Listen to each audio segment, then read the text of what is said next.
¿De qué fue la lectura? Así súper resumido, claro. Pues prácticamente de algunas operaciones que ocupamos de capas vectoriales, pero que hemos ocupado en sí nosotros, ¿no? Como uniones, recortes,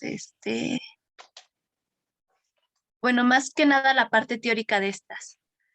¿Cuál no han usado, Mariam, de esas? Ay, no me acuerdo cómo. La de recorte, sí, ¿no? Esa es como Sí, muy básica. también. La unión, pero la unión no la han hecho a nivel de capas vectoriales, ¿o sí? Creo que no. Yo creo que solamente han usado el clip. ¿Ah? ¿Y qué es? 30. Mariam, ok. Muy bien, Mariam. ¿Quién más? Pues yo también siento que a nivel, bueno, que no hemos usado la intersección, o sea, en sí, porque por Ah, lo que leí ayer, la intersección es como lo equivalente a una operación, pero como, bueno, en el ejemplo que ahí nos pone, ajá. eh, o sea, como que pone diversas variantes, ¿no? Bueno, yo siento que no la hemos ocupado al 100. No. ¿Y como que en qué problema podrías utilizar la intersección, Alexis?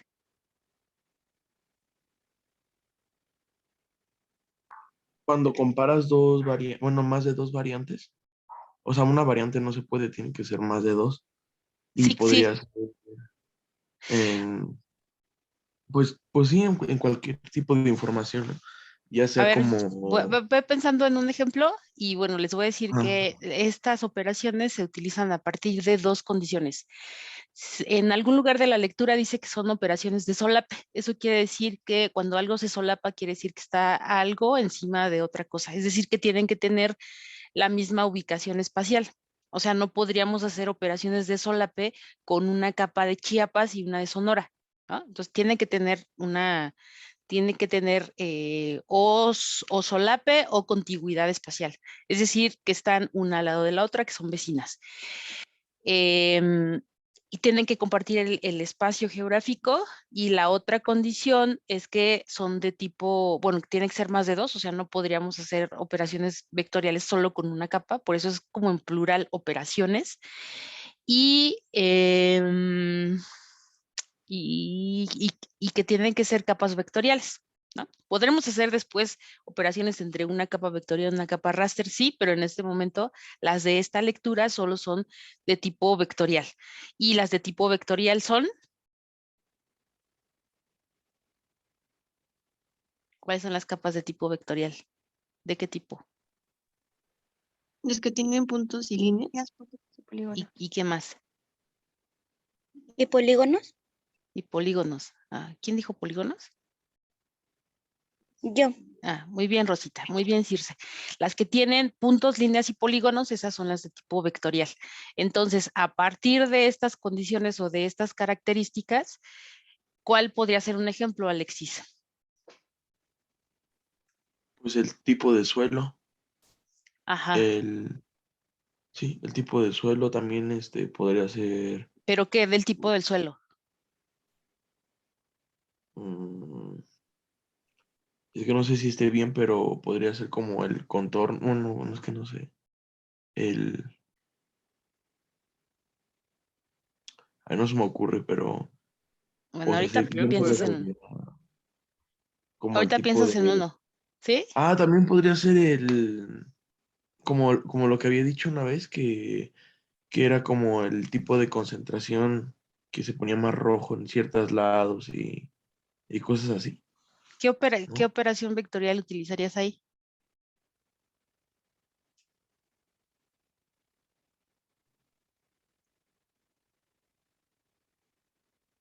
¿Ah?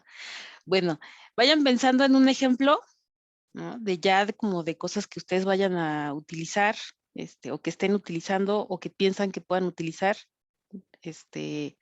A alguien si le interesa el tema de movilidad, por ejemplo, vaya pensando en un ejemplo aplicado a la movilidad. Si a alguien le interesa la contaminación ambiental, pues vaya pensando en un tema que se pueda aplicar al, diferente a los que vienen en la lectura y de los que yo les voy a hablar, ¿no?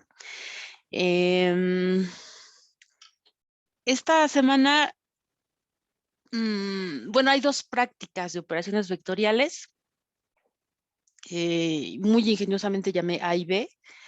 No me juzguen por los nombres, pero bueno, la primera es como en términos generales, que son las operaciones vectoriales y que vayan viendo cada una, ¿no? Para que vean cómo se hace el clip, cómo se hace la unión, la intersección, etcétera. Y después es un poco como a manera de prueba, como manera de examen, como manera, no de examen, no, como de reto, pues, como quiero que construyan un índice de acceso al transporte por colonia en la Ciudad de México, ¿sí? ¿Qué quiere decir un índice? ¿Qué es un índice?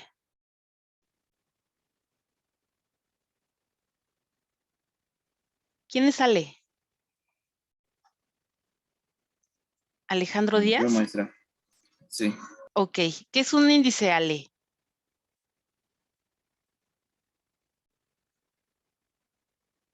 Alejandro, ¿qué es un índice? Sí, pero déjenme pensar. Ok. ¿Qué es un Pues en índice, términos Jesús? generales sería un listado, ¿no? ¿Un qué?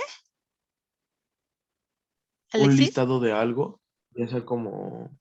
¿Ah, sí me escuché? Sí, ¿te escuchas? Ah, que pues en términos generales sería el listado de algo. Puede ¿Un ser índice? de capítulos, Ah, de nombres, ya, ajá, sí, sí, sí, ¿no? sí, bueno, en ese contexto de una obra, sí, pero en términos de metodología cuantitativa, ¿qué sería un índice? Frida levantó la mano. Es el que te dice, ay, perdón. Frida, Promedio, ¿no? También puede ser. a ver, Son ahorita, como indicadores demográficos los índices. esto se pone bueno. A ver, ¿cuál sería entonces la diferencia entre un indicador y un índice?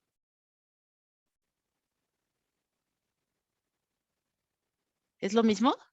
¿Un indicador que un índice? Farid dice que es un promedio, puede ser, sí puede ser un índice, sí puede ser, por ejemplo, un promedio ponderado, sí podría ser un índice. Fernanda, ajá.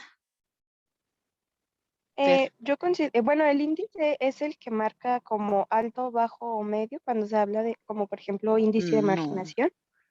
¿Sí? Ese es el grado más bien, ¿no? El índice es el Ah, valor ok, ese es numérico el grado.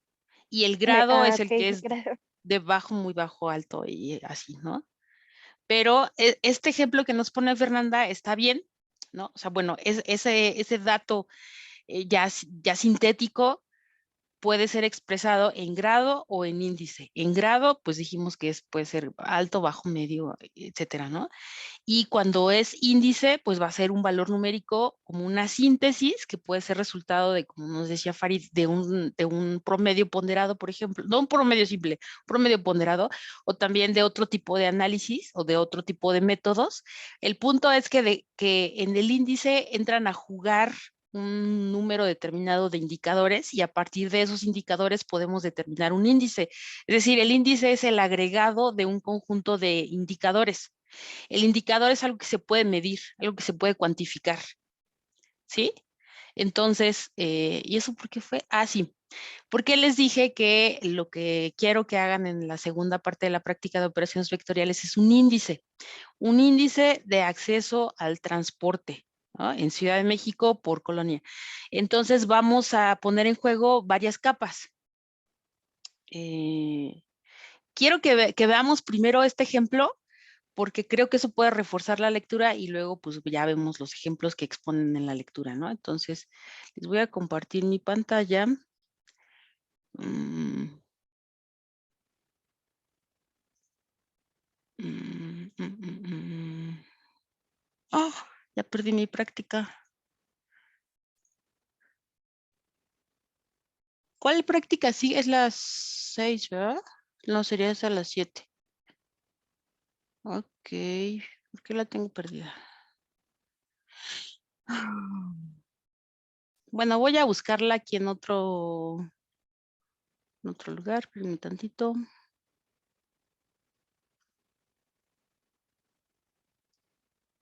Movilidad, rutas, categorías de transporte, colonias. Marginación, transporte. Ok, ya. Van a tener que llegar, no estoy compartiendo mi pantalla, van a tener que llegar a algo así. Sí ven mi pantalla, ¿verdad? Sí, maestra. Sí, ok. Entonces, estoy mostrando un ejemplo de un índice de acceso al transporte por colonia en la zona metropolitana del Valle de México en el 2019. Entonces, ustedes lo van a actualizar al 2022. Pero básicamente el resultado va a ser este. Este índice se mide, se diseñó para que se midiera entre 0 y 1. El 0 quiere decir que es una colonia que no tiene acceso a ningún modo de transporte y el 1 sería una colonia que tiene acceso a todos los modos de transporte. ¿Ah? Entonces, por ejemplo, aquí lo que está en color verde serían las colonias que tienen acceso a casi todos los modos de transporte o todos los modos de transporte, ¿no? Después tenemos este color verde, que sería entre 0.6 y 0.9. El color amarillo, que sería en esta parte periférica de la ciudad, que estaría en valores entre 0.3 y 0.59. Este color naranjita, que sería entre 0.10 y 0.29. Y en color rojo serían solamente este par de colonias que tendrían un valor mínimo tendrían un valor entre 0 y 0.1. O sea, casi a nada tienen acceso, ¿no? Y luego este color gris, que sería sin datos. Como se intentó hacer de toda la zona metropolitana del Valle de México, pues esto abarca a 50 y tantos municipios del Estado de México y uno que está en Hidalgo. Entonces, pues la mayoría de los modos de transporte solamente se pudo tener acceso para los de las colonias, la ciudad central de Ciudad de México, ¿no? Entonces, ¿qué valores se utilizaron?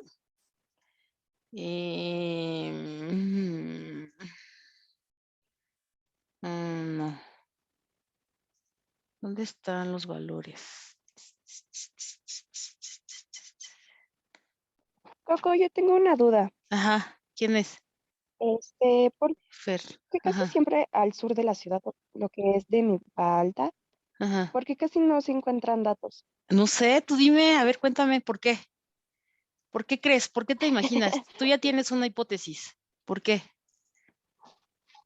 No, pues la verdad es que siempre ha sido mi duda, porque siempre que trabajamos con la Ciudad de México, donde Ajá. aparecen datos es en la parte norte de la ciudad, pero generalmente lo que es todo Milpa Alta o casi Xochimilco, no se encuentra transporte o en este caso, bueno, pues transporte. ¿Los demás qué piensan? ¿Cuál es su Pues por el uso hipótesis? del suelo, Ajá, eso es muy importante. ¿Por qué? ¿Cuál es el uso del suelo porque en esas en Milpa alcaldías del sur? Alta, Ujú.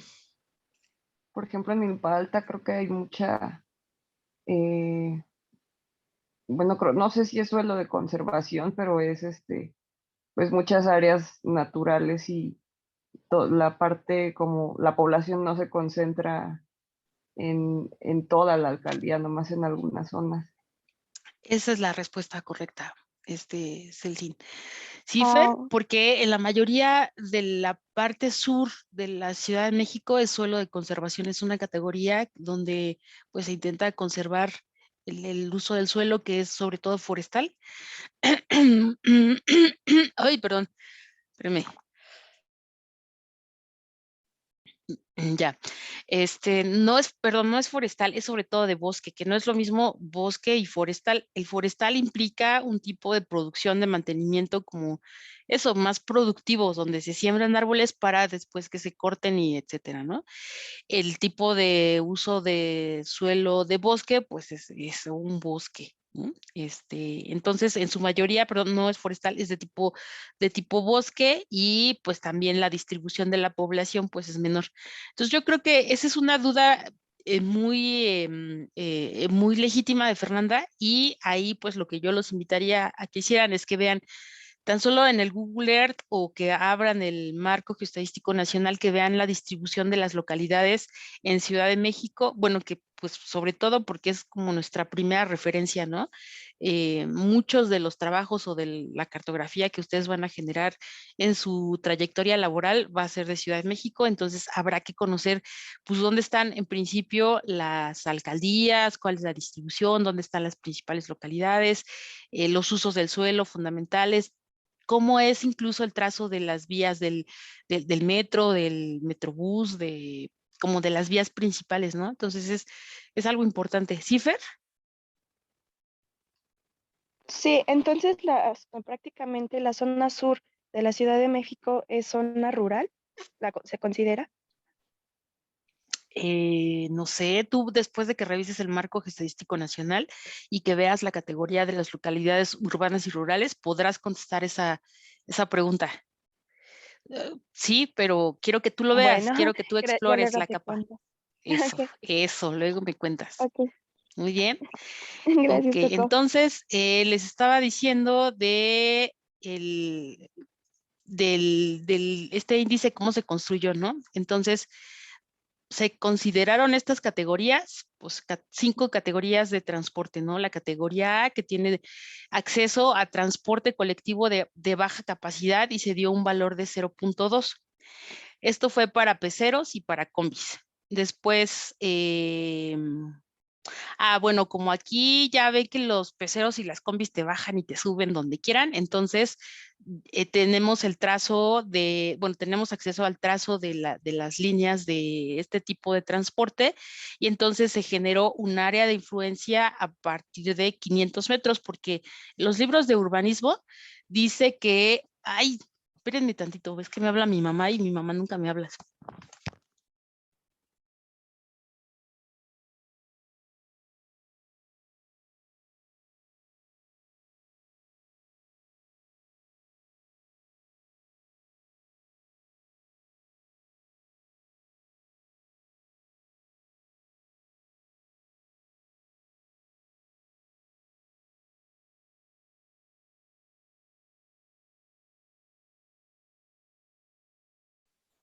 Ya, perdón. Se equivocó, no me quería marcar a mí. Ya decía yo, qué raro que me marcara mi mamá. Ok, entonces, estamos en los transportes, que son 5 categorías. De la primera, del transporte concesionado, nos suben y nos bajan donde sea, no es como el metro o el metrobús, donde hay una estación específica. Entonces, de acuerdo a los libros algunas referencias de libros de urbanismo, dicen que una persona en condiciones normales podría caminar hasta 500 metros para obtener un satisfactor, un equipamiento urbano, que en este caso sería pues una forma de transportarnos. Entonces, se hizo de la línea un área de influencia o un buffer de 500 metros de las líneas de peceros y combis, ¿no? Y se le dio un valor muy bajo de 0.2. Luego tenemos la categoría B, que es la de transporte semimasivo, con un valor de 0.3 y aquí está el transporte del M1, el RTP y el trolebús. Y aquí pues ya ven que sí tienen unas estaciones específicas, ¿no? Entonces de cada parada, de cada parabús se hizo un buffer, una área de influencia de 500 metros igual. Después tenemos el transporte masivo con un valor de 0.4 y aquí encontramos el metro, el metrobús, el tren ligero y el tren suburbano.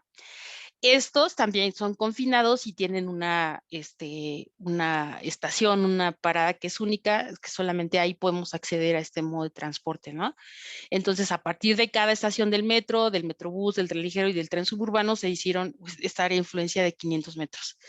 Y, perdón, luego tenemos el transporte no motorizado, donde tendríamos los biciestacionamientos masivos, que Creo que solo hay dos, uno en Pantitlán y uno en Indios Verdes. Hasta ese momento que lo hice, 2019, solo había esos dos, pero habría que ver si hay nuevos. Las ciclovías y las estaciones de ecobici. Y bueno, la categoría E, que sería ninguno, ¿no? O sea, entonces si sumamos el 0.2 más el 0.3 más el 0.4 más el 0.1, nos va a dar nuestro índice de 1, ¿no? Entonces aquí ya tenemos, esto se puede ejemplificar, esto que les decía, que el índice es este agregado de indicadores. Aquí estos serían mis indicadores, el acceso o la accesibilidad a estas formas de transporte, y en conjunto me daría el índice, ¿no?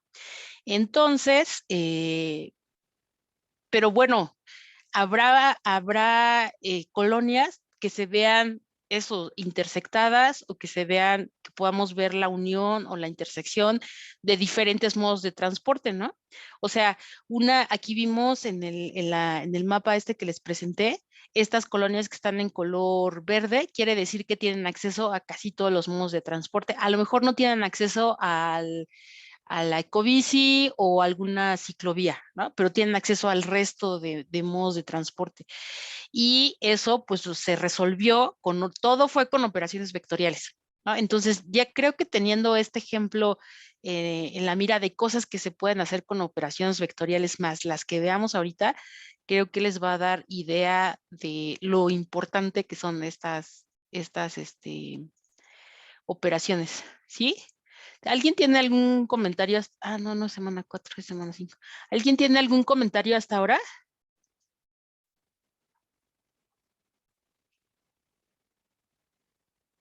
¿Alguien tiene algún comentario hasta ahora? ¿Sí están ahí? No, Coco, todo bien. Muy bien, gracias, Fer. Entonces, ¿qué geometría se le puede calcular a un punto, a una línea y a un polígono?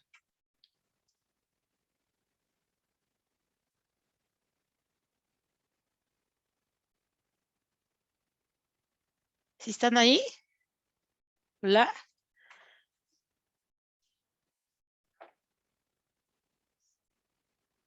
El área, por ¿Qué ejemplo. se le puede medir a un punto, a una línea y a un polígono? El área que dice Celsin. ¿El área a qué se le puede medir, Celsin? ¿A los tres? Mm, ¿Su zona de influencia? creo que la línea no Exacto. necesariamente. ¿Al punto?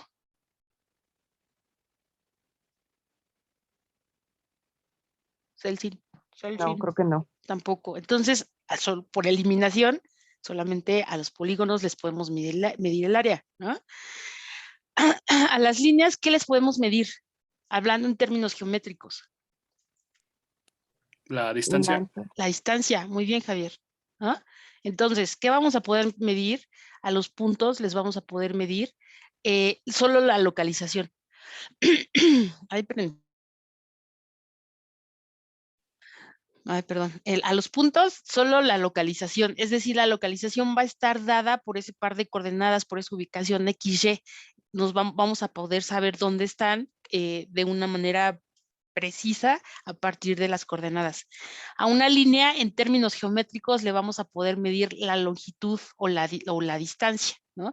Vamos a saber cuántos metros, cuántos kilómetros, o en cualquier otra unidad de distancia, cuánto mide, ¿sí? Y al polígono le vamos a poder medir dos cosas, el perímetro y el área o la superficie. ¿Qué es el perímetro? En una figura geométrica, ¿qué es el perímetro? Es el contorno de la figura. El contorno, la distancia del contorno en la figura. Y la superficie, pues eso va a ser lo que está al interior, ¿no? Cuántas hectáreas, cuántos metros cuadrados, cuántos kilómetros cuadrados, ¿sí? Ese es el tipo de cosas que le vamos a poder medir a una capa vectorial. A partir de esto vamos a ver las operaciones que vamos a poder generar a partir de estas entidades. Bueno, el punto, la línea y polígono se llaman, en términos de sistemas de información geográfica, también se llaman entidades. Ok, entonces, la primera medida que bueno, no sé si sea la primera que se presenta en la lectura, pero es una de las que están en la lectura, son las zonas de influencia o buffer, y en la zona de influencia o buffer se puede medir a partir de puntos, a partir de líneas, pero también a partir de polígonos, ¿no? Entonces, por ejemplo, a partir de un punto podemos determinar el área de influencia que puede tener una antena o una estación meteorológica, ¿no? En una estación meteorológica lo que se hace es el registro cada diario y cada ciertas horas del día, les iba a decir que cada hora, pero no siempre, cada ciertas horas del día, de cómo está el viento, la temperatura, la precipitación, etcétera, etcétera. Y hay un desplegado de estaciones meteorológicas a lo largo de todo el país. También hay estaciones hidrométricas que están en los ríos, ¿no? Entonces se mide cuánta agua pasa cada determinado tiempo, también se toman muestras para conocer la calidad del agua, etcétera. De la antena creo que es como un poco más sencillo porque eso, pues a veces estamos en un lugar donde, bueno, antes, ustedes ya no les toca, ahora sí creo que casi todo México es territorio Telcel, pero hubo un momento en donde el celular no tenía cobertura siempre en todos los lugares, ¿no? Entonces, eso tenía que ver con la cobertura que podía tener una antena y esa cobertura está determinada por su zona de influencia o buffer. Recuerden que la asistencia al día de hoy a la clase es que ustedes me digan un ejemplo, ¿no? De aplicación de alguna de estas operaciones vectoriales que al final me digan, pues yo quiero poner una zona de influencia de un albergue en caso de que hiciera erupción el Popo, podría saber, podría poner un albergue y podría determinar el área que podría cubrir respecto a recibir a cuántas personas, etcétera, ¿no? Entonces es un ejemplo de una zona de influencia.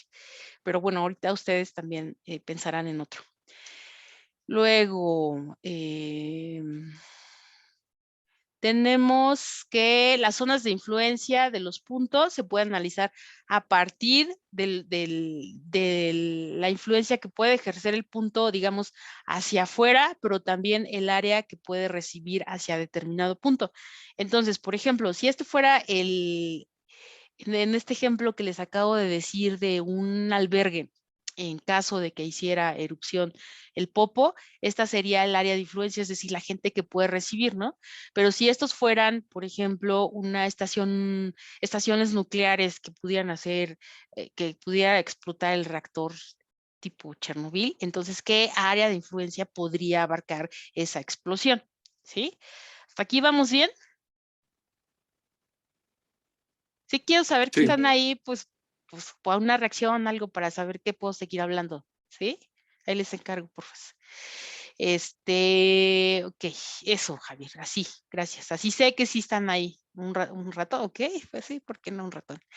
Luego, dijimos que esas áreas de influencia pueden ser a partir de puntos, pero también pueden ser a partir de líneas y también pueden ser a partir de polígonos. Entonces, por ejemplo, un ejemplo que se presenta en el texto son las zonas de influencia a partir de elementos lineales y aquí es a partir de cauces. Y aquí ya saben que todos los escurrimientos superficiales, alias ríos o arroyos, tienen algo que se llama derecho de vía. Es decir, es esta zona donde en teoría no se podría construir, ¿no? En teoría. O las carreteras, si son federales, estatales, dependiendo de la categoría que tengan, también tienen este derecho de vía, que puede ser de 10, de 15 o hasta de 20 metros, que pues que no tendría que estar cubierto ni por puestos de comida, ni por estacionamientos, ni por nada, ¿no? También, por ejemplo, los gasoductos, los oleoductos tienen este derecho de vía que dice que no tendría. Yo creo que ese sí lo han visto, ¿no? Que están unos postes de color amarillo y que dicen no perforar, porque por ahí pasa un gasoducto o un oleoducto, etcétera. Entonces, tienen este derecho de vía, esta área de influencia, y esto se puede determinar con un buffer o una zona de influencia. También puede ser medida a partir de los polígonos y aquí el polígono de interés es este que estoy señalando con el mouse.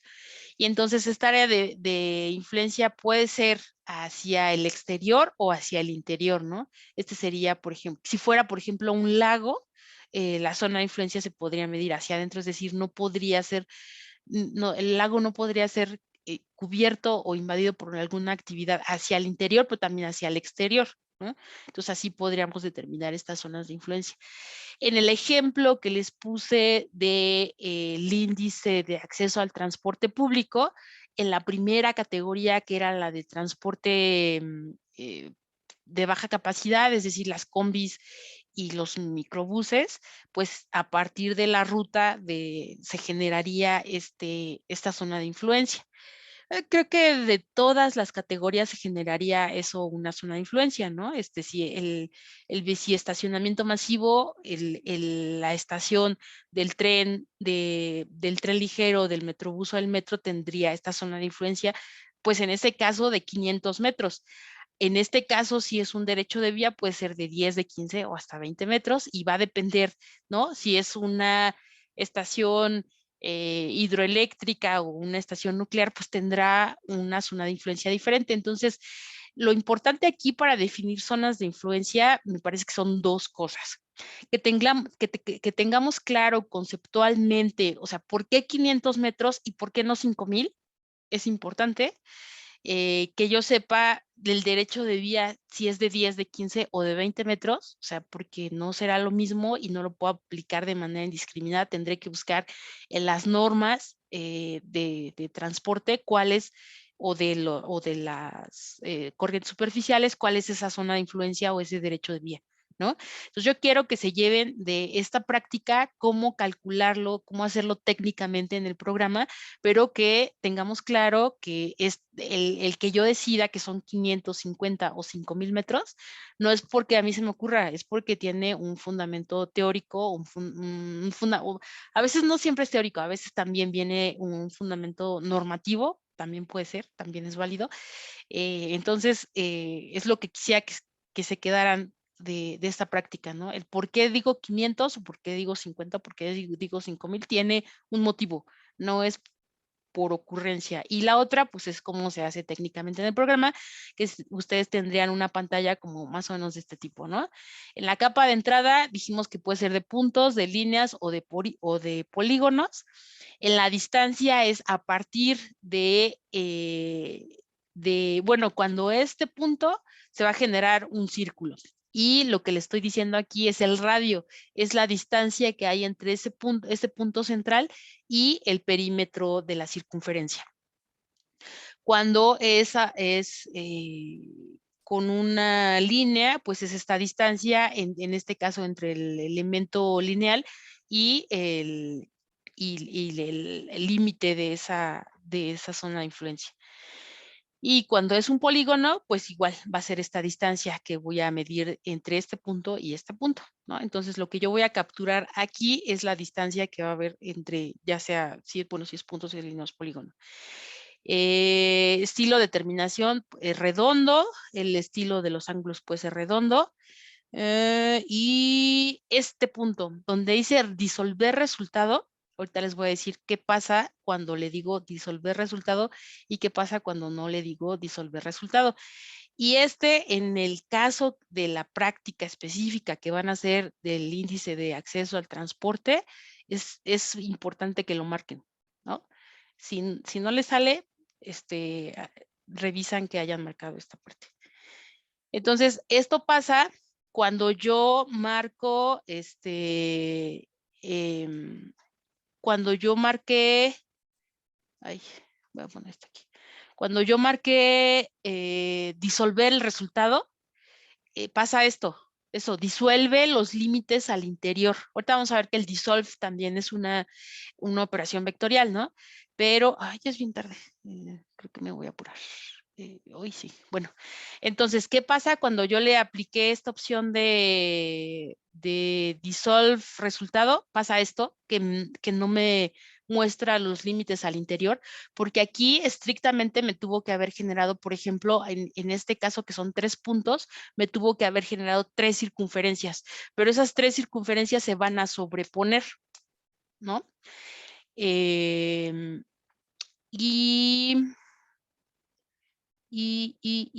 Pues me estaría, por ejemplo, si yo quisiera calcular la superficie que se vea afectada por esos 3 puntos, pues estaría duplicando superficies porque tendría 3 puntos, 3 circunferencias, una encima de la otra. Si yo le marco la opción de disolver los límites al interior, pues me va a generar una cosa como esta, ¿no? O sea, un solo polígono, bueno, en este caso bueno, 1, 2, 3, en este caso 4 polígonos, porque son las zonas que abarcan estos puntos. ¿Sí está quedando claro? Por ejemplo, ahorita estoy haciendo este ejemplo. No sé si se acuerdan que les conté de un proyecto de espacio público en la Ciudad de México, que los de WAMAPS también les contaron, participaron. Entonces, lo que estoy haciendo es cuantificar las características del entorno urbano de estos espacios públicos en un buffer o en una zona de influencia de 400 metros. Aquí por la norma de espacio público se determinó que 400 metros es esa distancia óptima que una persona tendría que caminar para poder acceder a un espacio público. Entonces, hice esto. Ay, creo que no debí prender mi capa.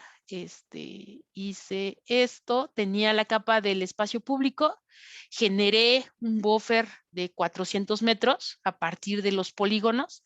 Por ejemplo, esta es la del bosque Chapultepec, ¿no? Este es el bosque de Chapultepec y a partir de él generé este buffer de 400 metros. Aquí, como yo quiero conocer las características de accesibilidad y del entorno del entorno urbano de cada uno de los polígonos, no disolví el interior. Es diferente esta imagen porque aquí tengo un polígono para cada espacio público. Lo que es diferente en la presentación que tengo aquí, tengo disueltos los límites al interior y aquí no los tengo disueltos. ¿Sí se alcanza a ver, verdad? ¿Sí se ve? Sí. ¿Sí me estoy explicando con este ejemplo o los estoy haciendo más bolas? Yo sí estoy entendiendo, Eso, porque eso. en la presentación que nos pusiste, Ajá. no se ve como que la circunferencia, ¿no? De Eso. lo de adentro. Y en este Ujú. caso sí. Bien, Ana. Aquí, por ejemplo, tal vez es más gráfico o es más visible si yo pongo encima la capa de los espacios públicos, que serían los verdes. Entonces, cada polígono es un espacio público. A partir de ese polígono generé su zona de influencia de 400 metros, que sería del buffer. Y ahora lo que voy a hacer, yo tengo ahora las calles con los frentes de manzana y las características de este espacio público. Entonces, yo voy a abrir la tabla de atributos y tengo todas estas variables que se acuerdan que si tenía semáforos, si tenía alumbrado, bueno, ustedes trabajaron solamente con la de alumbrado público, pero tiene un montón más de variables, si tiene para el transporte, etcétera, ¿no? Entonces tengo estos valores que van entre 0 y 0, 1 y 3, ya las recategoricé y ahora quiero saber por tipo, por espacio público, las características en 400 metros que tiene el entorno urbano, ¿sí? Entonces, para eso, este sería como otro ejemplo aplicado de utilización de zonas de influencia. Vamos a regresar a la presentación. Bueno, y para esto, pues fíjense, es de toda la Ciudad de México, entonces es una locura. Ahí sí les recomiendo que trabajen con una máquina chida. En una del Best, ya se hubiera muerto. Pero creo que lo único en lo que he invertido en mi vida es en mi computadora y es una maravilla, ¿no? Entonces sí les recomiendo que sí van a trabajar en este tipo de cosas, que sí le inviertan bueno, ya cuando trabajen, pues que pidan una computadora que esté decente. Ok. Entonces, sí, esto se tardó en generar estas cosas o estas operaciones, se ha tardado un ratito. Bueno, ok. Ay, no, ya me equivoqué. Ok, entonces estábamos en las zonas de influencia. Luego vienen las operaciones de solape, ¿no? Aquí vamos a tener el primero es el clip o el recorte y es el recorte vectorial de un conjunto de capas de puntos, líneas y polígonos con una capa de polígono. Entonces, en la entrada yo podría tener una capa de puntos, una capa de líneas o una capa de polígonos. Tengo que tener un polígono que va a ser la referencia a partir de la cual voy a generar ese clip o recorte y el resultado va a ser esta capa que estaba grande pero recortada al límite, ¿no? O sea, parece muy sencillo, pero no siempre lo es, no siempre lo es, no siempre lo es. Ah, ya me acordé de el otro día que me enfrenté a un problema de operaciones vectoriales que dije, este está bueno como para examen de recuperación, pero espero que nadie de aquí lo aplique, ¿no? Ya ni me acuerdo de qué era, pero lo voy a buscar para platicárselos nada más, aunque no lo hagan de examen, para contárselos. Ok. Ah, sí, ya me acordé. Bueno, luego, porque si no, perdón, se me va a hacer tarde con esto. Entonces, ahora dijimos que pues, a partir de un polígono yo podría recortar puntos, podría recortar líneas y podría recortar polígonos. La condición de entrada, pues es que tienen que tener este solape o esta sobreposición. Y a partir del que voy a cortar de este clip feature, pues va a ser un polígono, ¿no? Entonces, por ejemplo, aquí tengo ya me acordé de algo, perdón.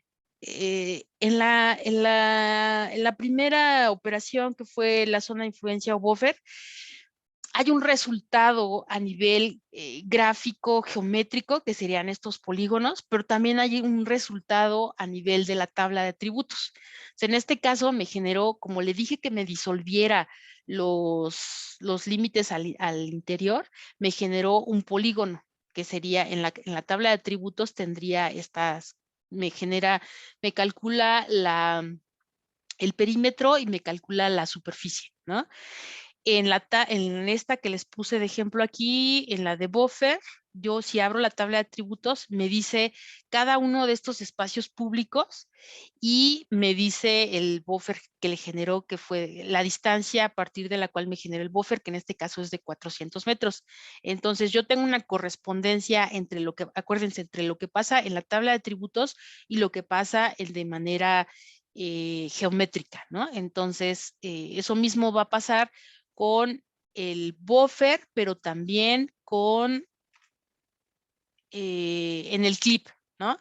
Entonces, regresamos al ejemplo del recorte o clip. Aquí tengo los municipios del estado de Sonora, ¿no? Entonces, si yo abro la tabla de atributos, aquí me dice que tengo 72 elementos. Eso quiere decir que tengo 72 municipios registrados en el estado de Sonora. Ahora, si yo quiero hacer el recorte con este polígono que está aquí en color rojo, ¿sí? Entonces yo le voy a decir que esta capa esta vista es de ArcGIS, pero es básicamente lo mismo en ArcGIS y en QGIS. Arriba, donde dice input, va a ir la capa que queremos recortar, que en este caso sería la de municipios. Y abajo, donde dice Clip Features, iría el polígono a partir del cual queremos generar el recorte. Entonces, el orden es importante. Arriba va la que queremos recortar y abajo a partir de la que queremos recortar, ¿no? Ay, no. Ok. Entonces, cuando yo hago este recorte, me genera, este es el resultado, porque entonces me va a extraer solo los municipios que están en ese caso, en este polígono, ¿no? El resultado sería visualmente, pero en la tabla de atributos mensa, no le puse aquí, pero bueno, ya no serían los 72, ya serían 30, 20 o los que entraron en este polígono.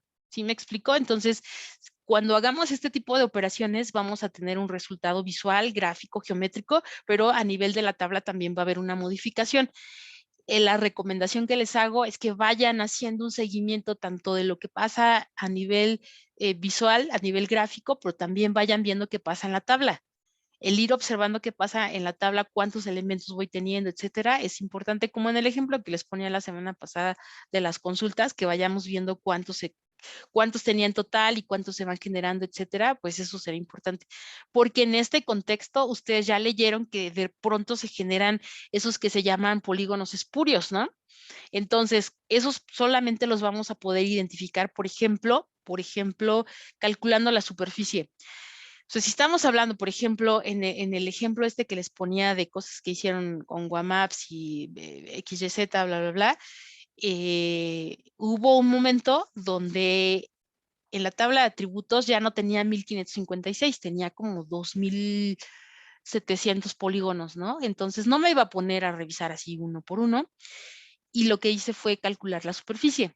Un espacio público no puede tener una superficie de 0.01 metros cuadrados, o sea, que ni siquiera llegue a 1 metro cuadrado. 1 metro cuadrado quiere decir que mide 1 metro de lado. Entonces, pues no puede haber un espacio público que mida menos de 1 metro cuadrado, ¿no? Entonces, calculé la superficie, identifiqué todos esos polígonos espurios que los llama así en la lectura Víctor Olaya, y todos esos los eliminé, o sea, los que eran menores a una superficie determinada los eliminé, ¿no? Y este tipo de cosas son las que nos van, el hacer esas observaciones en la tabla son lo que nos va a permitir ir teniendo un control de lo que estamos haciendo. Ok, luego viene la de la operación de intersección, que si recuerdan en un diagrama de Venn, pues es lo que coincide en un conjunto A y en un conjunto B. Es este subconjunto que se genera a partir de la intersección de estos otros dos. Víctor Olaya nos pone este ejemplo de tipo de suelo y uso de suelo, ¿no? El tipo de suelo, pues es eso, lo que geológicamente se determina como qué grado de la textura que tiene, pues básicamente de dónde proviene, de qué tipo de roca proviene y se generó este suelo. Y el uso, pues es el uso que le damos a ese tipo de suelo, ¿no? O sea, puede ser de tipo de suelo, en este caso cambisol o bisol, y el uso es para qué nosotros, los humanos, utilizamos ese suelo. Sí, puede ser de pastizal, puede ser de matorral, de bosque urbano, puede ser un cuerpo de agua, etcétera, ¿no? ¿Para qué se utiliza? Entonces, en la intersección, bueno, aquí tengo, en primer lugar, tengo dos capas, la capa A y la capa B es el resultado. En las capas A, que son la entrada, en primer lugar, tienen que tener, dijimos, sobreposición espacial, tienen que tener solape, tiene que estar uno encima del otro. Entonces, aquí tengo el tipo de suelo 1, que es cambisol, y el tipo de suelo 2, este azulito, que es lubisol. En el uso del suelo tengo el 1, que es pastizal, y el 2, que es matorral. Entonces, en la capa de atributos de entrada, yo tendría para esta capa solamente, yo podría identificar dos elementos y que me hace diferente el tipo de suelo de cambisol a lubisol. Y en el uso del suelo, yo tendría dos categorías de uso del suelo, que es pastizal y es matorral. Cuando yo intersecto estas dos capas, entonces este polígono, que sería de origen esta esquinita, sería cambisol, pero también sería pastizal. Este polígono, ¿qué tipo de suelo y qué uso del suelo tendría?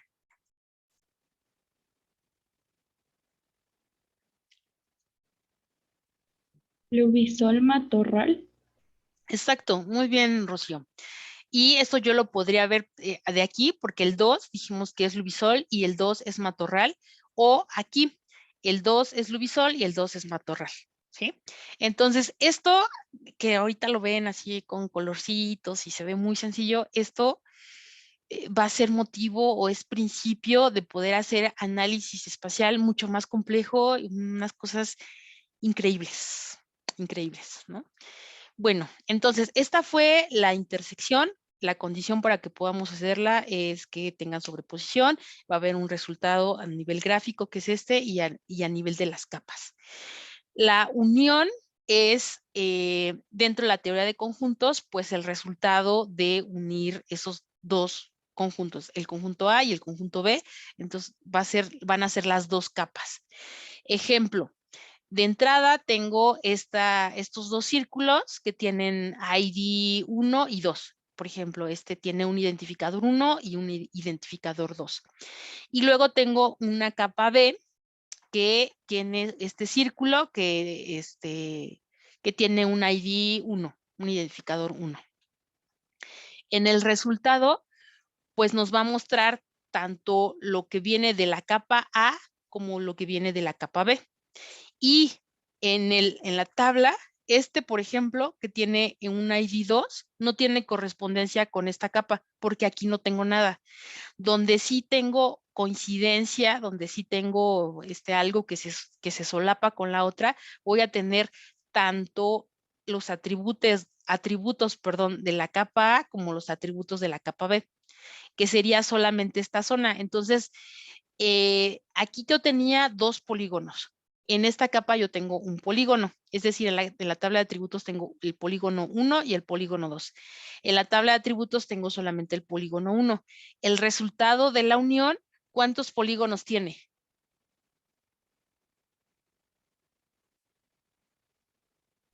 3. 3. No tengan miedo, ¿quién dijo 3?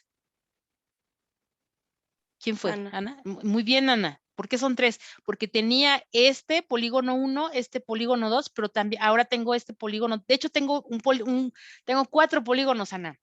Tengo este polígono que nada más me abarca, a ver si aquí puedo rayar, ¿verdad?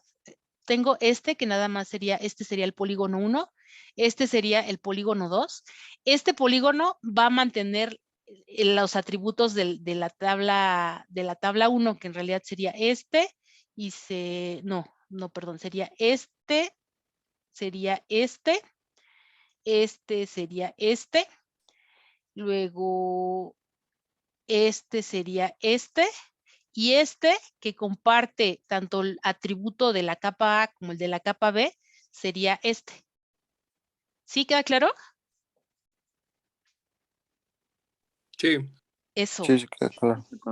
Si no, también díganme, ¿eh? Porque esto en este momento con 3 polígonos está muy fácil, pero cuando tengamos 300,000 de los frentes de calle de la Ciudad de México, ya se vuelve un poco más difícil, ¿no? Aquí, por ejemplo,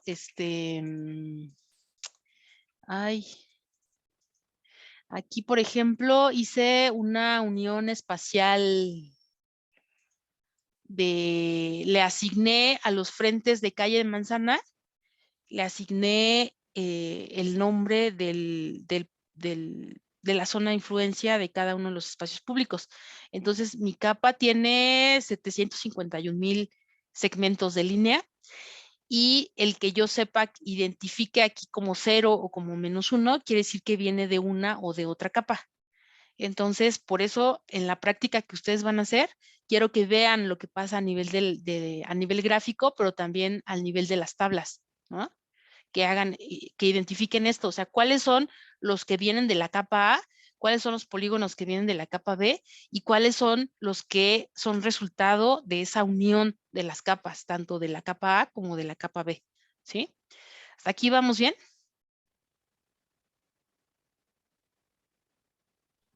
Sí. ¿Están ahí? Eso, ok.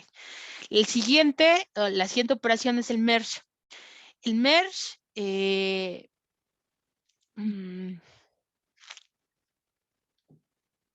esta ya no es operación de solape, ¿eh? El merge es una operación de contigüidad.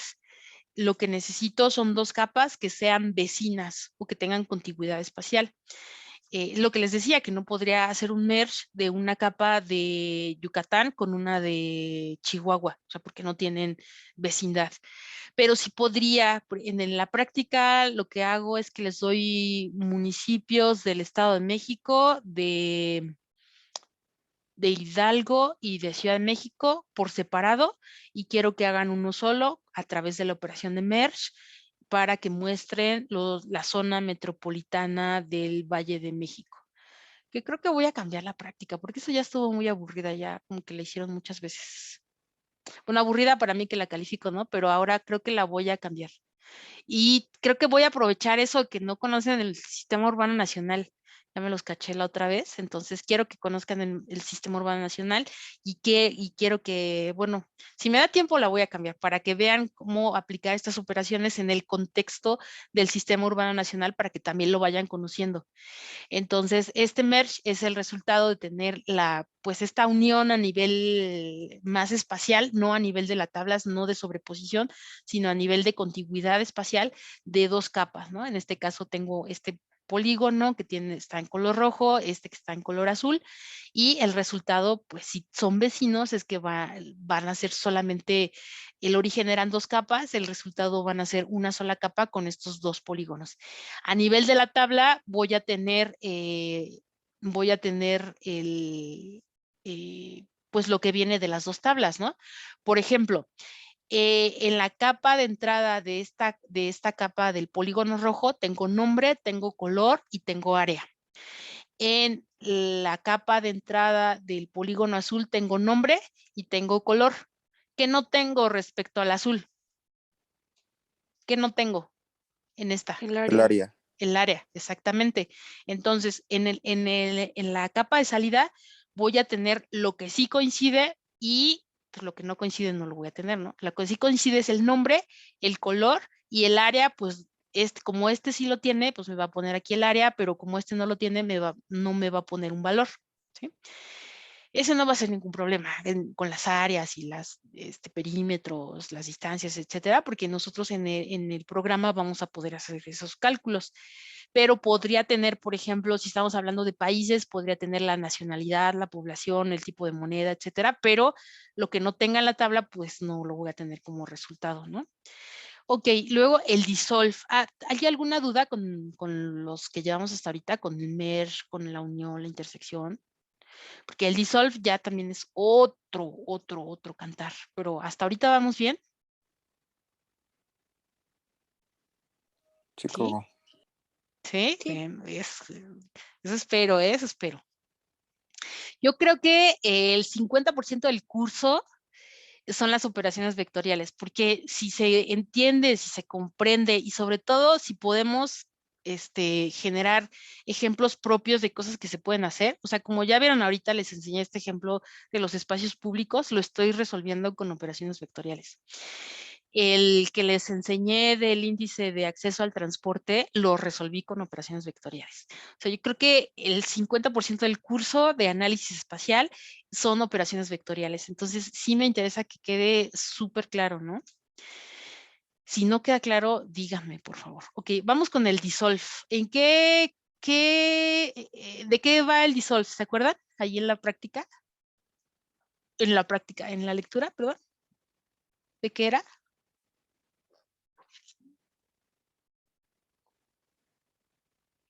¿Sí leyeron? No. Sí leyeron, pues si ya me mandaron su reporte. ¿De qué era el dissolve? No es, bueno, en este caso, en el ejemplo, que bueno, de la imagen que está ahí, es como juntar los polígonos que tienen el mismo color, Ajá. pero Sí, bueno, pero no sé cómo explicarlo bien. sí, Ana. Profesora, todo lo que Mande. está dentro del polígono, todo lo que está dentro de un polígono se une ¿Y de cómo acuerdo es a ciertas posible eso? características, ¿Cómo es posible eso, Jesús? ¿Por qué se puede unir lo que está adentro? porque presentan características similares. Eso.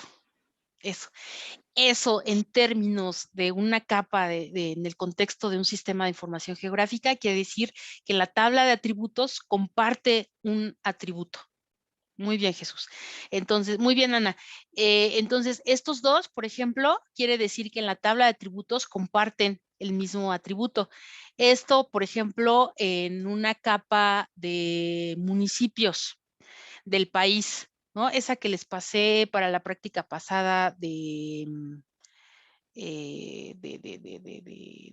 la población, ¿no? Por municipio en el 2010, tenían una columna que decía clave de la entidad y nombre de la entidad.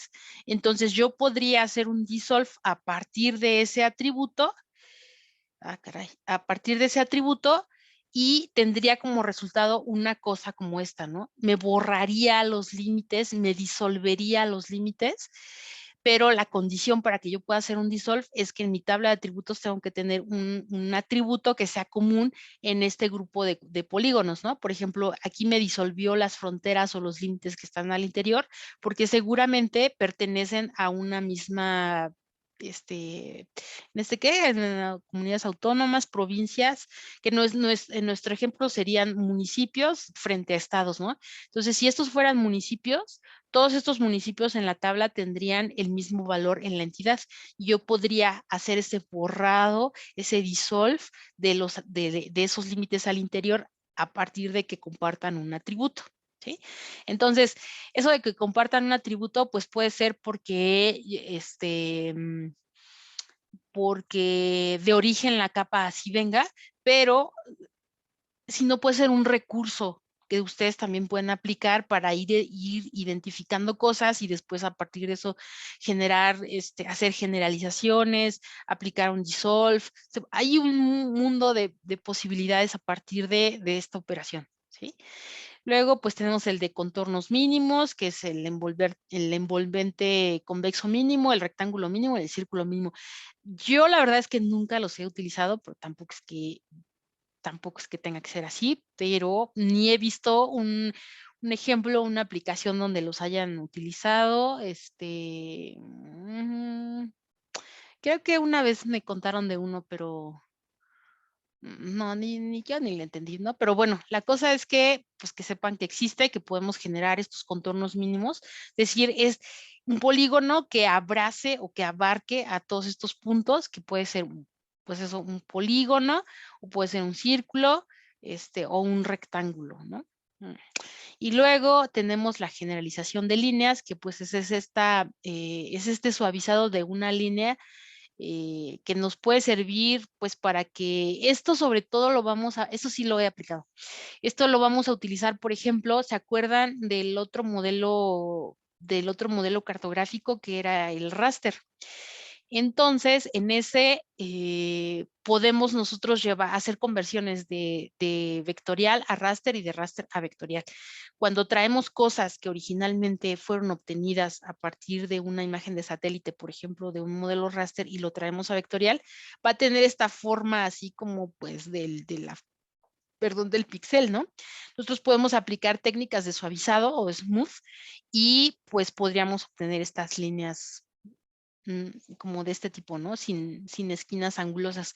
Y esto también nos va a servir en términos informáticos para bajar pues como la memoria que se tiene que utilizar para leer y procesar estos datos, o los límites, o las curvas de nivel. Sí, pues serían como las principales aplicaciones.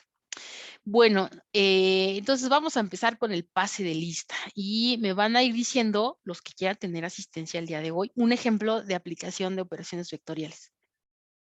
¿Para qué lo podrían utilizar? ¿Quién empieza? Porque empiecen pronto, porque si no se les van a ir acabando. Entonces van a ir levantando la manita para que en ese orden me vayan diciendo su ejemplo. Y vamos a irnos rapidito porque después vamos a ver a los que tenían dudas con su práctica 4, pues lo vamos a ver ahorita. Entonces, Ana, por favor, adelante. Pues yo estaba pensando en, por ejemplo, en un área que tiene pues mar, las afectaciones que puede haber alrededor si hubiera un tsunami. Exacto, muy bien, eso. Un tsunami o un derrame, ya no os voy a dar, pero en ese contexto de espacio marítimo también podría ser de un derrame de petróleo, por ejemplo, ¿no? Podríamos ver el área que se puede afectar.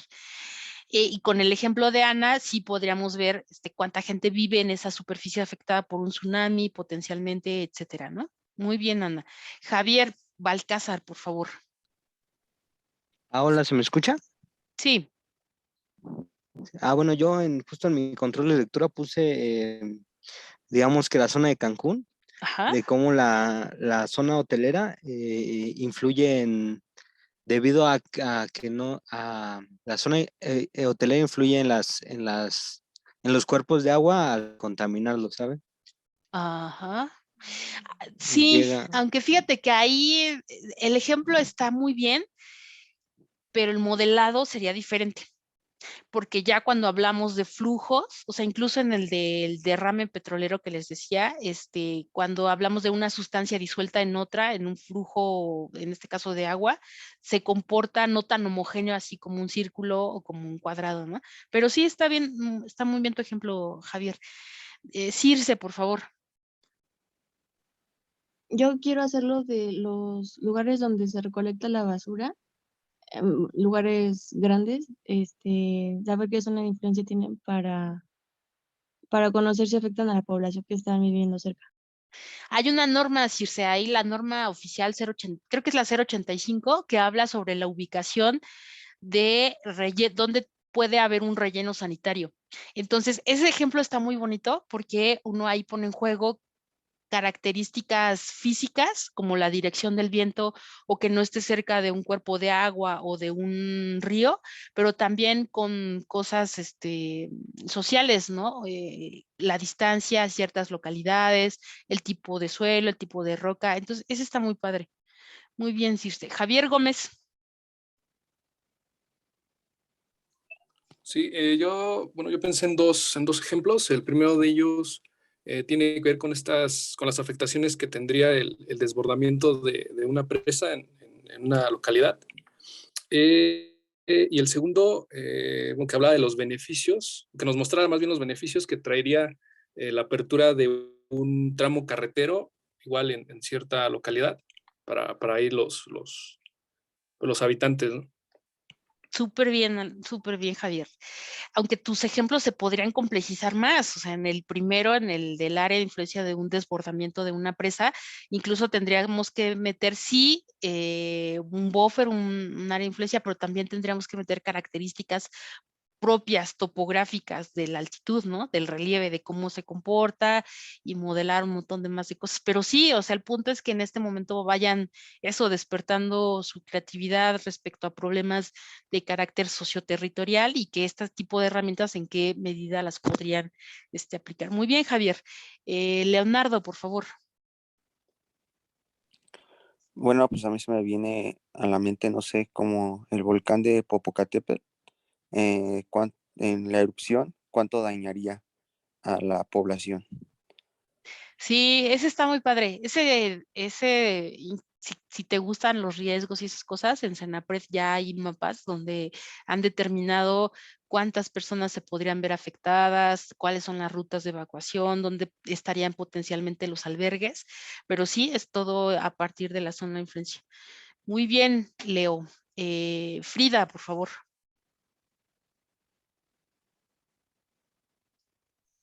Pues yo estaba pensando, apenas fui al cablebús y se me vino a la mente como, pues sí, justo, no sé, creo que hay muchos accidentes de transporte, entonces, no sé, se me vino como la zona de influencia que podría traer un accidente del cablebús de la línea 2 de Iztapalapa. Bueno, en Iztapalapa.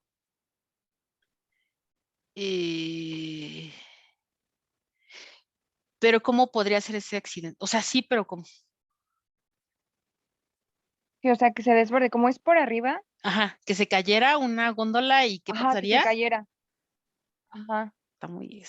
Está muy rojo eso, Frida, pero sí, está muy bien, muy bien. Gracias, Frida. Celsin. Bueno, hay un ejemplo que medio específico, pero se me hace bien interesante. Hay una técnica para delimitar el área posible, el lugar posible donde puede vivir un asesino serial. Se hace con áreas de influencia a partir de dónde cometió los delitos. Se llama círculo de Canter y está súper chido.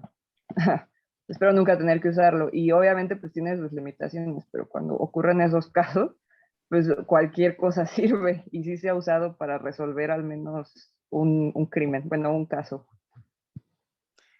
Sí. Luego me recuerdas que te presté un libro que se llama 60 pasos para ser un analista delictivo. Tiene un conjunto de técnicas como de este tipo. Está padre. Creo que está en internet. Lo voy a buscar en PDF y te lo mando. Ese ejemplo está bien, Celsin. Gracias. Gloria, por favor. Bueno, no me fui tan lejos, pero podría usar el ejemplo del cerro que se deslavó aquí en Ecatepec y podría ser sobre la zona de derrumbe y las zonas aledañas que se afectan a causa de. Sí. Sí. Igual como en otros ejemplos, ahí pues no sería como tan sencillo de a partir de un buffer, una zona de influencia, porque entrarían en juego muchas otras variables, ¿no? Para estudiar la remoción en masa, ese riesgo en específico, pero sí, claro que se puede aplicar y podríamos conocer, por ejemplo, a partir de determinar la zona de influencia, cuántas personas viven ahí, cuántos fueron afectados, cuántos son niños, cuántos son X, Y, Z, bla, bla, bla, ¿no? Muy bien, Itzel. Fernanda, por favor. Pues yo pensé en varios, pero uno que me llamó mucho la atención fue el de identificar las zonas en donde ha habido asaltos en mano de pistola, en lo que es la zona de Santa Fe.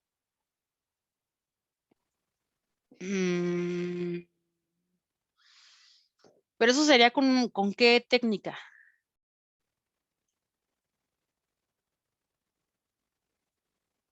No lo sé. Es que en este momento tendrías que utilizar, o sea, de estas que vimos, por ejemplo, de las operaciones de solape, la unión, la intersección, el buffer, el merge, el dissolve, ¿cuál de esas utilizarías? Unión, ¿no? Sería zonas de Sí, seguridad. ¿por qué? ¿Cómo sería eso? Si quieres, piénsalo y ahorita que regresemos, ahorita damos una segunda vuelta, ¿no? Si quieres, Ok. lo piensas tantito, Fer. Rodrigo. Bueno, yo había pensado en dos ejemplos, uno de las carreteras más transcurridas y que tienen más el riesgo de que le caigan rocas. Ve que hay carreteras que sí, sumamente son peligrosas y tienen incidentes, ¿no? Y el otro había pensado en cuestión de sismos, cuando surge las afectaciones que da en diferentes zonas. Entonces yo creo que se puede ver tanto desde el origen y la modo de expansión que se da para las localidades. Sí, sí, pues si se dan cuenta, una constante en los ejemplos de los que han hablado es, por ejemplo, para la elaboración de los atlas de riesgos, que creo que en todos se podrían utilizar operaciones vectoriales, ¿no? Muy bien, Rodrigo. Mariam. Bueno, de las zonas más afectadas por la construcción del tren México-Toluca, México, de ese porque hubo muchas áreas afectadas, entonces me gustaría ver dónde hubo más áreas verdes que fueron afectadas. Ese que describió Mariam es un caso de aplicación de las operaciones vectoriales que aplico para un examen de recuperación tradicional en SIG, ¿no? Entonces les digo, les doy un segmento del trazo del tren interurbano y les digo que me cuantifiquen por uso de suelo el número de hectáreas afectadas. Suena sencillo, pero no es tan sencillo. Y todo es con operaciones vectoriales. Muy bien, Mariam. Rocío. Yo también estaba pensando en como las zonas sísmicas, pero ponerlas, o sea, dónde se ubican las alertas sísmicas y si hay en las colonias. Ese está súper bueno. Ese está muy bien. Porque nos dice, por ejemplo, qué áreas no están cubiertas, ¿no? O sea, podemos identificar sí qué áreas están cubiertas, pero también qué no está cubierto. Y eso aplica también, por ejemplo, para zonas meteorológicas, para estaciones meteorológicas, hidrométricas o de otro tipo, tenemos una instalación y podemos ver el área que sí es cubierta y podemos identificar zonas que no son cubiertas todavía, ¿no? Muy bien, Rocío. Farid, por favor. Yo pensé en más términos de publicidad. Por ejemplo, si yo quisiera poner un anuncio en el periférico, puedo sacar la zona de influencia desde qué punto se alcanza a ver el anuncio hasta donde ya no lo ves para poner el que sigue. Muy bien, Farid. Tenemos que asociarnos. No, es cierto. Hay toda una línea de este tipo que se llama geomarketing, que es para saber dónde poner el siguiente Oxxo, ¿no? Bueno, entre otras cosas. Entonces, si te gusta eso, podrías estudiarlo. También hay algo que se llama cuenca visual. Y esto es, por ejemplo, cuando estamos diseñando un parque ecoturístico, es decir, si yo estoy a partir de un punto, o si yo pongo un mirador, ¿cuál es la superficie que yo puedo ver, de la que puedo tener observaciones? Eso se llama cuenca visual. Y sí, tu ejemplo está muy bien, Farid. Alexis. Bueno, ya casi todo lo mencionaron. Yo también tenía pensado decir lo de los sismos, pero más enfocado sobre a las zonas seguras, Y también la otra podría ser de que, ahorita se me ocurrió, la de los volcanes, la zona de riesgo de los volcanes y la ubicación de esta. Ujú. En general para los riesgos, ¿no? Pues para inundaciones, y ahora pues este va a ser como que el pan de cada día en el contexto del cambio ambiental global, pues vamos a necesitar de todos estos análisis, ¿no? Jesús, por favor, ilumínanos. Profesora, yo pensé acerca de algún hospital, la zona de influencia, de Muy acuerdo a bien. las mismas características de infraestructura de este hospital, porque hay hospitales que son muy con tecnología de punta que pudieran abarcar o abastecer a la población y mediante eso hacer como un análisis de cuántos hospitales o unidades hospitalarias hacen falta para tener un buen servicio. Súper bien. Esa es otra práctica. Para los que se van a ir al bloque de economía y territorio, hacemos una práctica sobre cubrimiento de servicios de salud. Y como dice Jesús, hay hospitales de primero, segundo y tercer nivel. El de primer nivel, creo que es el que tiene como todo así, el equipo, etcétera. Pero fíjate que ahí lo complejizamos un poco, Jesús, porque metemos también, o sea, no es como que exista solo la infraestructura del hospital, sino que también tiene que haber una infraestructura vial que te permita llegar, ¿no? Porque puede ser que yo tenga aquí un hospital y yo viva de este lado, pero en medio hay una montaña. Entonces, ¿cómo puedo llegar si hay una montaña en medio y no hay una carretera? O sea, no se trata solo de cercanía física, sino tiene que haber cercanía respecto, pues que haya algo que te conecte, una carretera, un camino, etcétera, ¿no? Entonces, eso lo complejizamos y metemos la infraestructura sí de salud, pero también las vías de comunicación y descalculamos el tiempo, porque además el tiempo en términos de atención de salud sí es importante, ¿no? Si yo me tardo media hora en llegar, mucho más, pues a lo mejor se les salió el niño por ahí o ya no llega porque, o sea, sí, el tiempo en términos de salud de atención a la salud es muy importante. Entonces, no sé si se acuerdan de la clase pasada que les enseñé una regionalización funcional que hizo Sedatu, donde tenía isócronas por tiempo de cubrimiento de 30, 60 y 90 minutos. Entonces, hacemos lo mismo para cada hospital, el área de cubrimiento que puede tener en determinados minutos para saber a las personas que puede atender en determinado tiempo y cuáles serían, o sea, eso, identificar estas zonas que en términos de desarrollo territorial no están siendo cubiertas por este tipo de servicios. Entonces, está muy padre ese ejemplo. Rosita. Bueno, pues a mí se me ocurre que también podría ser en el caso de los pozos de agua y marcar como hasta dónde es que se llega a la distribución de esta agua. Es un poco más difícil de modelar, pero sí, pues es el ejemplo que vimos de Jon Snow, ¿no? Que anoche, perdón por la hora, ya hasta después de que les mandé el link ese del mapa de Jon Snow, y ya después dije, caray, ya son las 11:30. Yo no acostumbro mandar mensajes a esa hora, porque a esa hora generalmente yo ya estoy durmiendo, pero anoche estaba haciendo algo y vi ese mapa y dije, se los voy a mandar, ¿no? Ahí cuando puedan le echan un ojo, pero sí, sería ese ejemplo, Rosita, muy bien. Y regresamos con Fernanda. Sí, sería entonces de recorte en la zona de seguridad. ¿Cómo? La percepción y la seguridad. Ay, no sé, Fer. No, es que en mi experiencia lo que he hecho, eso se hace de otra forma. Se hace calculando densidades y no es con este tipo de operaciones. Entonces, Identificar esos zonas críticas se hace a partir de calcular densidades, es decir, dónde se concentran más de algo, que podría ser contaminación, podrían ser delitos o podrían ser oxos, o torterías, o sea, no importa, pues el punto es calcular qué tanto se concentran en un lugar, algo, ¿no? entonces podríamos calcular lo que es la concentración de no sé, de delincuencia o de Pero no con operaciones consumo de vectoriales. drogas. Pero no con operaciones vectoriales. Se hace de otra Ok. forma. Eso se hace con el modelo raster.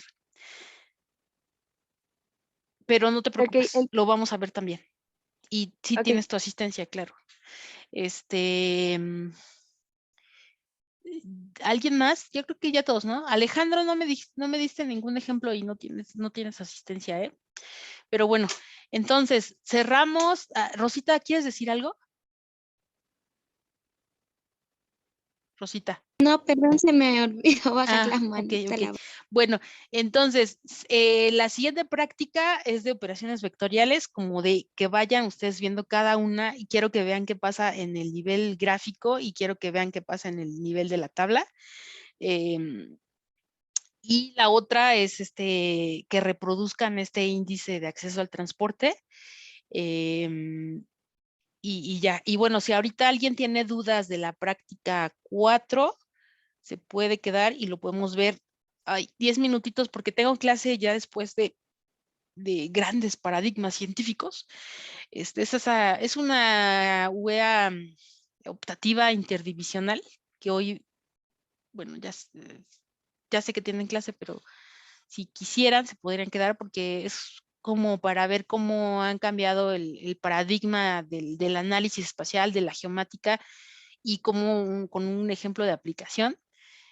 Pero ya sé que tienen clase, entonces obviamente no es obligatorio, para nada. Es más bien una invitación, si quieren, si pueden, y si no, no pasa nada, ¿no? Y si no, vemos tantito lo de las dudas que puedan tener, y si no, nos vemos pues mañana en el horario de la clase, ¿no? Podemos conectar igual a las 8. Bueno, si alguien tiene dudas, creo que sí, Celsin quería ver cosas. Y también, les quería enseñar el mapa de Farid para que vieran como, o sea, un ejemplo de algo que está bien hecho, porque generalmente se muestran lo que está mal, pero ahora quisiera mostrar lo que está bien, ¿no? Pero yo creo que mejor mañana, para que también ya ahorita se vayan a desayunar o a hacer lo que tengan que hacer y ya entren a su siguiente clase, y mañana si tienen dudas nos vemos, ¿no? Pues igual a las 8. ¿Cómo ven? Para que veamos las dudas de la práctica 4 que todavía hay, o de las 5 que también puede ser que tengan. ¿Sí? Bueno, Va, entonces sí, gracias, Coco. si no tienen dudas, pues no se conectan, obvio. Si tienen dudas, pues sí, nos vemos mañana. Vale, Soco, gracias. Bueno, que estén bien, cuídense. Bye. Gracias, Coco. Nos vemos. Nos vemos. Buen día. Bye, Coco. Adiós. Bye. ¿Qué pasó, Itzel? Es que, bueno, le queríamos comentar algo mis compañeras Ana y Rocío, Ajá, que tenemos pensado unirnos a WAMAPS. ajá. Entonces, bueno, no sé cómo se maneje las sesiones que tienen o cómo se organicen y demás. Pues está Celsin aquí, que les puede responder. Celsin, ¿sí estás? Pues sí, aquí ando. Pues nosotros tenemos unas 2 o 3 reuniones así generales al trimestre. Por mucho, así también depende de qué estemos haciendo, ¿no? Pero así hay como una reunión a inicios de trimestre para ver qué es lo que vamos a hacer y luego otra como dentro de, no sé, 3 semanas y pues es como muy flexible porque pues se vienen exámenes y luego nadie tiene tiempo, así que pues si quieren unirse solamente mándenme un WhatsApp y yo me encargo de anotar sus nombres en el